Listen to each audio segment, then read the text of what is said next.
Hey everybody. Yeah, I want to do a video about a movie that I watched with a young man and a young woman last night. It's called The Great Escape. The Great Escape was one of the most important films of the 1960s. It starred Steve McQueen, James Garner, Richard Attenborough, um, the guy from James Garner, James Coburn, Charles Bronson, and many others. And it was based on a true story. It was about a German prisoner of war camp, and it was made by a man named John Sturges. John Sturges made a Bad Day at Black Rock. He made The Great Escape. He made some other films, but principally he made The Magnificent Seven, which was a remake of Seven Samurai. And he did this with the blessings of Mr. Akira Kurosawa. And he said that that was his proudest moment. So what I'm trying to say is this guy was so good that Mr. Kurosawa gave his blessings to the remake of his film. So he was a badass, no question about it. And this is a very powerful film. And a lot went on, and I learned a lot watching that with young people who weren't familiar with us. Okay? And I want to deal with a couple of issues. The first issue I want to deal with is the hero issue. The second thing I want to deal with is what I call the technology issue. And the third issue I want to deal with is the pacing issue. And in any particular order. The first thing I want to deal with is the hero issue. Okay. Mr. Kurosawa, who I learned a lot from listening to commentaries about Mr. Kurosawa's films. In his films, he used a hero. He put the hero in a difficult circumstance, and the hero became a better person because of the circumstances, and he created a new type of human. He created a stronger human. Mr. Kurosawa was a existentialist. Now, I don't think that the Great Escape was an existentialist hero, but the Great Escape had the hero concept, and there was a very important person in the film who was the hero of the film. And that gentleman was Steve McQueen. Steve McQueen was in the film. If we talk about his development in that film, he was the driver of the film, and he was ultimately the hero of the film. And I'm going to tell you why. At the beginning of the film, what happened here was there was this camp where what the Germans did was very similar to what we did in our country with Alcatraz. They took all the worst criminals, the ones, not the worst criminals, excuse me, the worst prisoners, that would always escape, that were, persistently escapers, and all the bad apples, and they put them in one prison, and they said, we're going to put all our bad apples in one prison. This actually happened. And they put all these people in here, and they were going to watch them all, and they put all their money in there, and they thought, we're going to save money by putting all this in one thing. So along comes Richard Attenborough, and he had a plan for all of them to escape at once and to really screw up the Germans. Okay? And then they went through this elaborate thing, and they escaped. But why am I talking about Steve McQueen? Steve McQueen, at the beginning of the film, he wanted to escape, and he got put in the cooler right away. So he was kind of separated. So as the film went on, he would keep escaping while Mr. Attenborough was organizing this giant undertaking where they made new suits, made new they made tunnels, they dug tunnels, they figured out ways to garden and to hide the dirt from the tunnel. They figured out ways to make clothes out of blankets.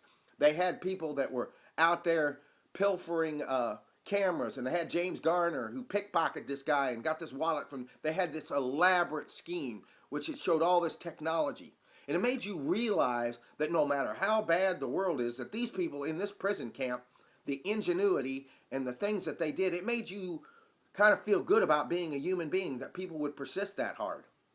Okay? But let's get back to the hero concept.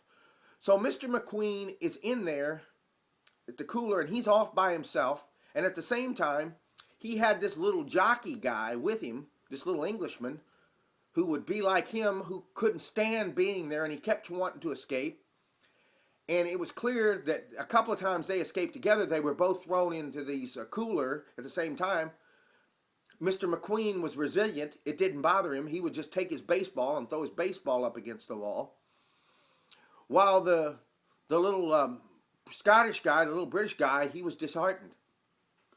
And it was obvious that these two were connected, even though they really didn't have anything in common. I mean, they were both white men per se. One of them was European. One of them was athletic. The other one was athletic, but he was a jockey. They were very different people, but their circumstance had drawn them together. So they got to a point where they were going to celebrate a big party. They were going to celebrate the 4th of July.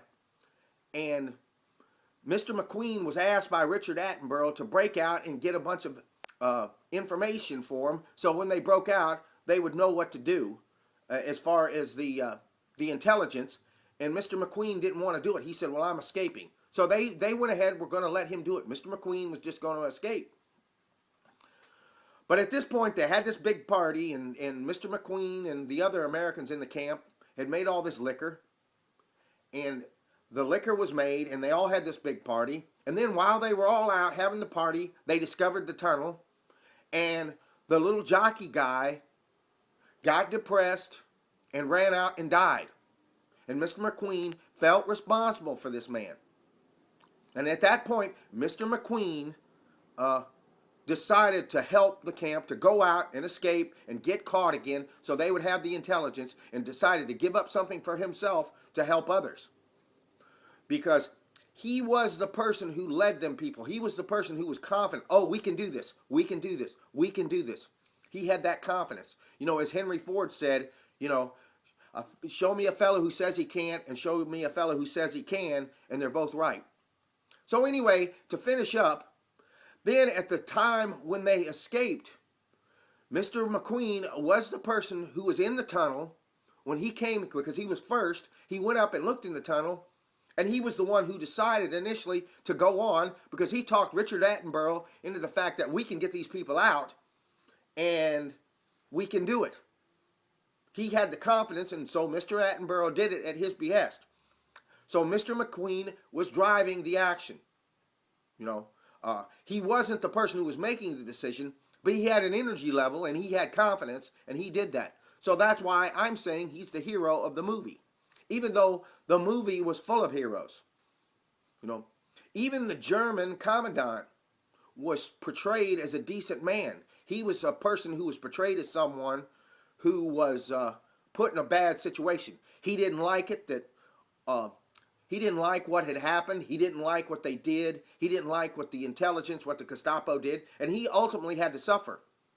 So the film was sophisticated enough to separate the different types of Germans. It showed the Germans who were just there by circumstances. It showed the evil Germans, and it showed this one German who was just trying to do his job. It was a very sophisticated film. It showed a lot of levels. It showed a lot of history. And it showed that there are heroes, and that there are bad people. It was clear. And I think that was interesting from the standpoint of the 3-hour movie that it did patience. It didn't make people nervous. It made people patient. And I wonder what the film's implication for what Hollywood was wanting to program people, and how they want to program now for the movies they're making now. But I'm essentially making this video just to practice, and I'm essentially making this for my friend who I watched the movie with, for him to enjoy. If anybody else watched this, if you're a big fan of the film or you're a fan of the movies, please, I'm going to try to market this one because I like it. But anyway, we'll sum up. We think Steve McQueen was the hero of the movie. We like very much the technology of the film, and we like very much the hero concept of the film, and we alluded to Mr. Kurosawa and some other people that I have in my background that I know about. Thank you very much. Bye-bye.